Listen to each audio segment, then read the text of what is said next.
Salut tout le monde et bienvenue sur notre chaîne. Dans cette vidéo, nous allons plonger dans l'univers du 7e art et explorer les 6 films qui ont captivé nos émotions, éveillé notre imagination et marqué l'année jusqu'à présent.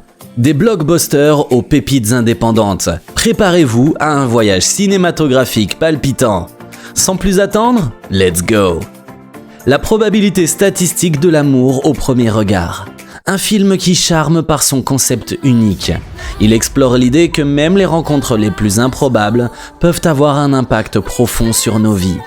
Les deux, Haley Richardson et Ben Hardy, craquent l'un pour l'autre dans l'avion.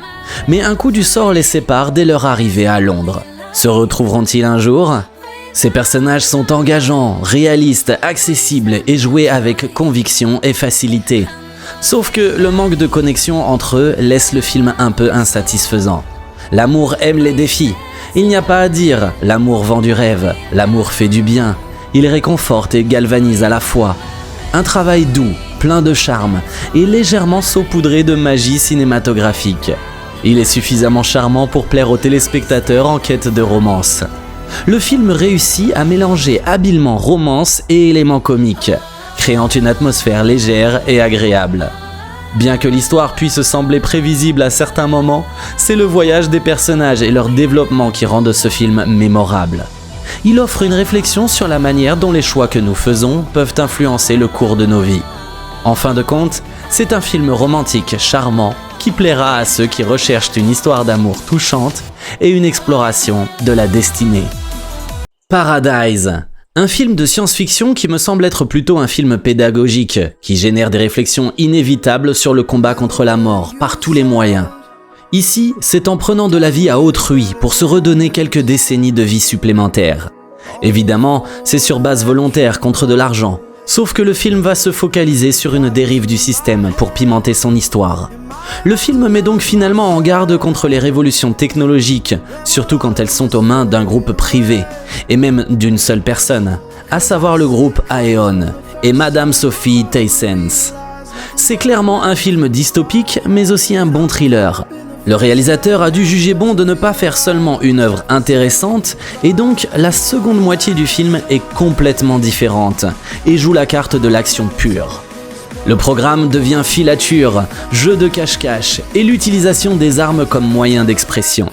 C'est bien aussi, mais ce changement de cap risque de ne pas plaire à tous. J'ai passé un bon moment car même si l'histoire n'est pas forcément passionnante, elle est portée à l'écran avec beaucoup de rigueur. Rien n'est approximatif, c'est bien écrit, bien mis en scène et bien interprété et réalisé. Visuellement, c'est propre et la bande-son est très belle. Captivant et émouvant jusqu'au bout avec un final inattendu. Si vous appréciez ce contenu, n'oubliez pas de cliquer sur le bouton s'abonner et un petit pouce bleu pour ne pas manquer nos prochaines vidéos. Votre soutien compte énormément pour nous et cela nous aide à continuer à créer du contenu que vous appréciez. Merci les gars. Freestyle. Freestyle est un nouveau thriller d'action polonais sur Netflix qui n'est pas différent des films d'action européens. Cette fois-ci, l'intrigue parle d'un rappeur freestyle nommé Diego, qui a laissé derrière lui une vie de drogue et de crime pour se concentrer sur une carrière dans la musique. Malgré sa renommée et sa reconnaissance locale, Diego a toujours besoin d'argent pour enregistrer ses chansons pour un album et doit donc faire face au choix difficile de retourner à son ancienne vie et à ses anciens liens.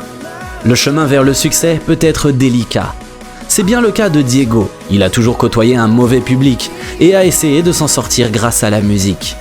Il a grandi dans une communauté où les gangsters étaient des invités chez lui, parce que son père était autrefois à la tête de sa propre équipe qui vendait de la drogue. La drogue a façonné Diego quand il était plus jeune, et il s'est retrouvé en cure de désintoxication à cause de sa dépendance à la cocaïne. Après sa sortie, il devient abstinent et souhaite poursuivre sa carrière musicale. Le principal problème de Freestyle est qu'il perd le focus sur la carrière de Diego. Le récit le plus intéressant est qu'il a du mal à abandonner son ancienne vie, mais il s'y laisse tomber. C'est pourquoi cela semble générique. Ce film avait le potentiel d'être une histoire d'opprimé au lieu d'un thriller policier sans substance. Enrengard, ou l'art de la séduction. Adapté de l'histoire danoise de 1962, Enrengard, l'art de la séduction, de Netflix, est centré sur un peintre, Wolfgang Cazot, déterminé à séduire la fille d'un milliardaire, Enrengard. Le peintre flamboyant était fier de son talent de séducteur et pour renforcer encore davantage sa confiance, même la grande duchesse de Babenhausen était fascinée par son toucher et ses mots. Craignant d'être décapité pour avoir osé flirter avec la duchesse, le peintre a gardé ses relations strictement professionnelles. La duchesse appréciait la compagnie de Cazotte et ils devinrent peu à peu amis. Leurs discussions tournaient souvent autour du fond de la séduction, laissant entendre que la grande duchesse aimait toujours secrètement Cazotte. Ce film explore habilement une séquence d'événements captivants, dans lesquels l'ingérence de Cazotte aboutit à un problème important, impliquant le trône et la naissance d'un héritier illégitime, transformant les aspirations de la grande duchesse en catastrophe. Au milieu d'événements tumultueux, la tension romantique naissante entre Cazotte et Enrengard apporte un élément poignant au récit. Dans l'ensemble, Enrengard, l'art de la séduction, peut être considéré comme satisfaisant, avec des éléments occasionnels qui évoquent un sentiment d'inconfort. Le récit du film Netflix s'éloigne du charme conventionnel des drames d'époque, ce qui donne lieu à une expérience un peu décevante. Il était une fois un crime. Le film Netflix en provenance du Japon, Il était une fois un crime, suit le petit chaperon rouge qui se transforme en détective pour résoudre la mystérieuse affaire Cendrillon. Le captivant roman d'enquête dont s'inspire le film a été plébiscité et nommé au prestigieux prix des libraires du Japon. L'intrigue, audacieuse et originale, fait du petit chaperon rouge une héroïne intrépide, bien décidée à trouver l'auteur d'un crime perpétré dans le monde enchanteur des contes de fées. Plusieurs contes européens, mélangés à une touche japonaise, livrent exactement ce qu'ils veulent. Un divertissement assez télévisuel qui, sans aller plus loin, permet de passer 2 heures agréables entre 2 plaisanteries sans substance. Si vous cherchez des allégories métaphysiques profondes, restez à l'écart.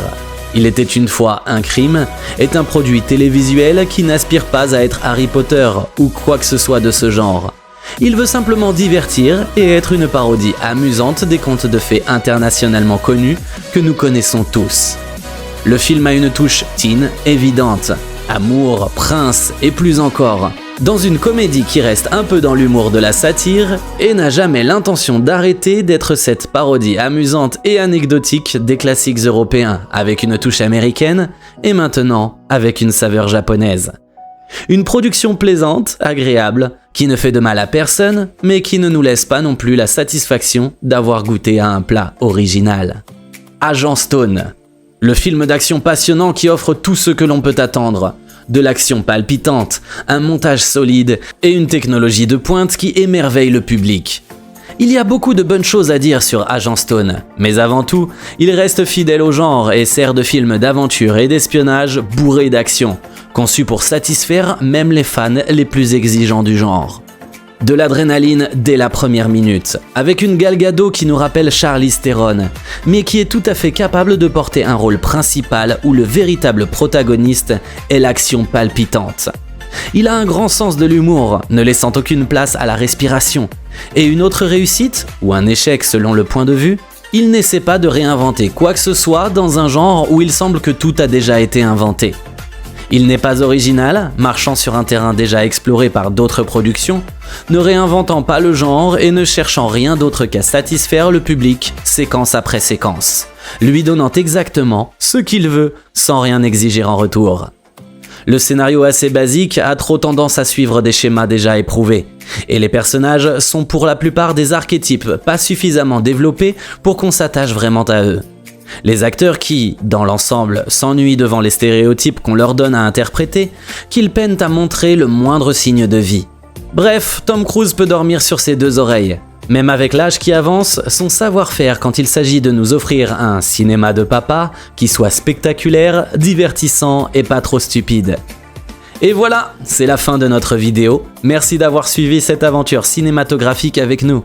N'oubliez pas de nous faire part de vos propres favoris dans les commentaires, de liker et de partager cette vidéo pour nous soutenir. Restez connectés pour plus de contenu cinéma passionnant. À la prochaine! Remember when you said it doesn't get better than this?